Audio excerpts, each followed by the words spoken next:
Cold winds soughed from the treetops, causing walls of snow to dance in icy spirals. The traveller gathered his ragged cloak tighter, adjusted an old rusting sword that was slung across his back, and trudged steadily forward, away from the wilderness, to where other creatures lived. It was a forbidding place, made mean by poverty. Here and there he saw signs of habitation. The dwellings, ravaged and demolished, made pitiful shapes under snowdrifts. Rearing high against the forest, a curious building dominated the ruined settlement, a fortress crumbling, dark and brooding. It was a symbol of fear to the woodland creatures of Mossflower. This was how Martin the warrior first came to Katir, place of the wildcats. In a mean hovel on the south side of Katir, the Stickle family crouched around a low turf fire.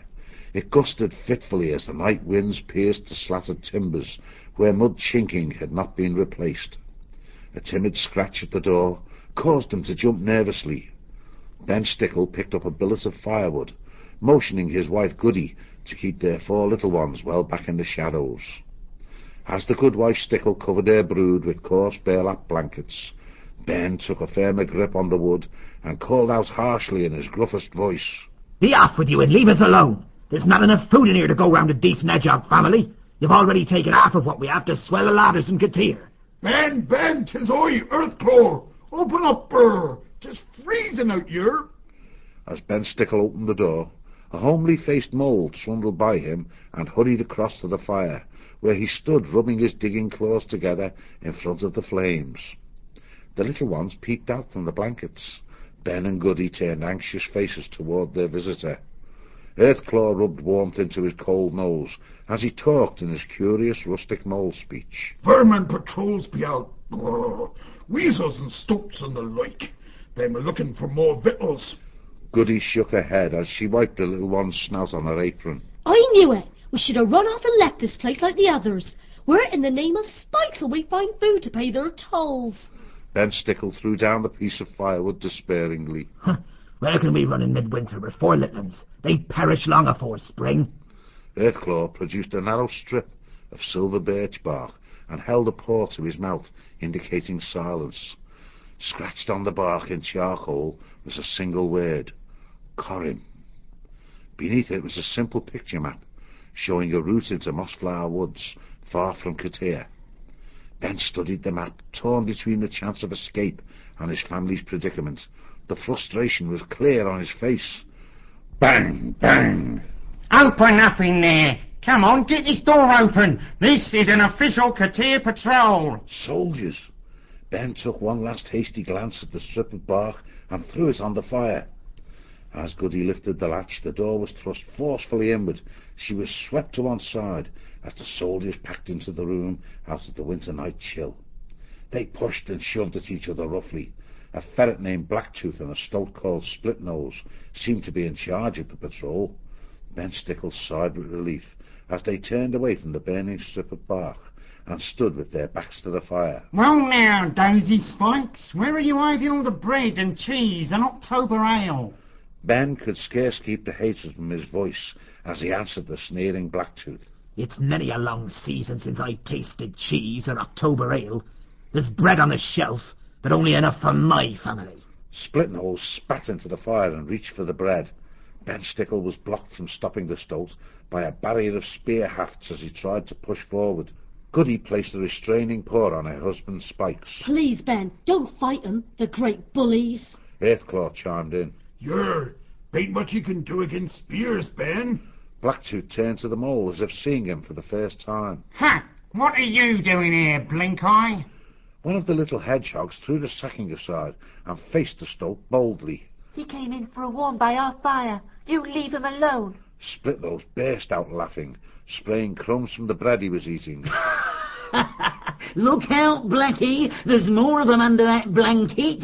I'd watch them if I were you. A nearby weasel threw back the covering, exposing the other 3 young ones. Blacktooth sized them up. They not big enough to do a day's work. Goodwife Stickle sprang fiercely in front of them. You let my little ones be. They ain't harmed nobody. Blacktooth seemed to ignore her.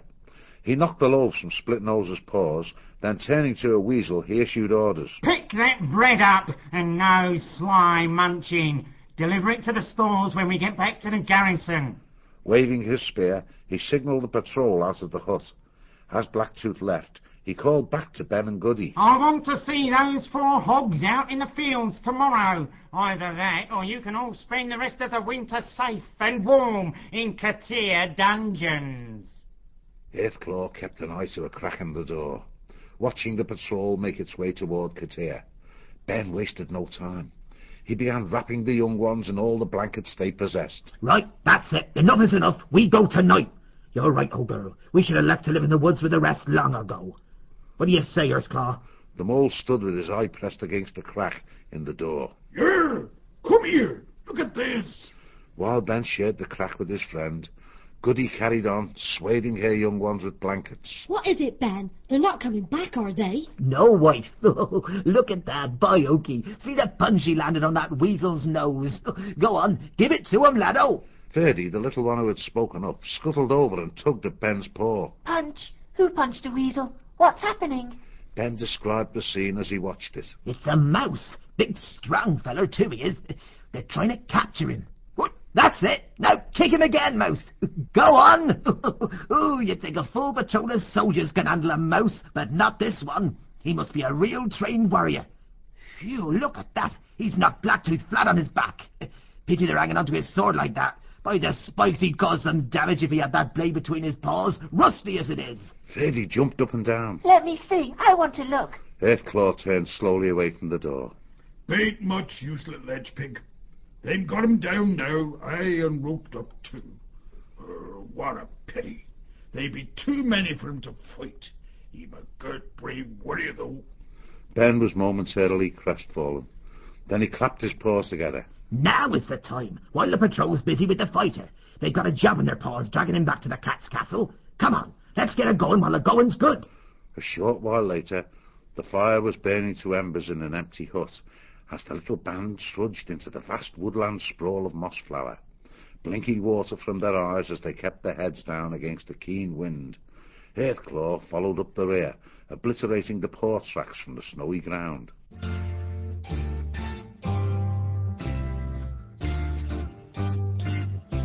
Chapter 2.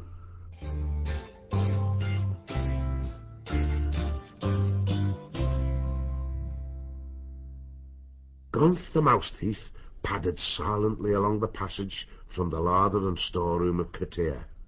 He was a plump little creature, clad in a green jerkin with a broad buckled belt. He was a ducker and a weaver of life, a marvellous mimic, ballad writer, singer, and lockpick, and very jovial with us all. The woodlanders were immensely fond of the little thief. Gonf shrugged it all off, calling every creature his matey, in imitation of the otters, whom he greatly admired. Chuckling quietly to himself, he drew the small dagger from his belt and cut off a wedge from the cheese he was carrying. Slung around his shoulder was a large flask of elderberry wine, which he had also stolen from the larder. Gonf ate and drank, singing quietly to himself in a deep bass voice between mouthfuls of cheese and wine. The Prince of Mouse Thieves honours you to visit here this day, so keep your larder door shut tight, lock all your food away. Oh, foolish ones, go check your store of food so rich and fine. Be sure that I'll be back for more, especially this wine. At the sound of heavy paws, Gonf fell silent. Melting back into the shadows, he huddled down and held his breath. Two weasels, dressed in armour and carrying spears, trudged past. They were arguing heatedly.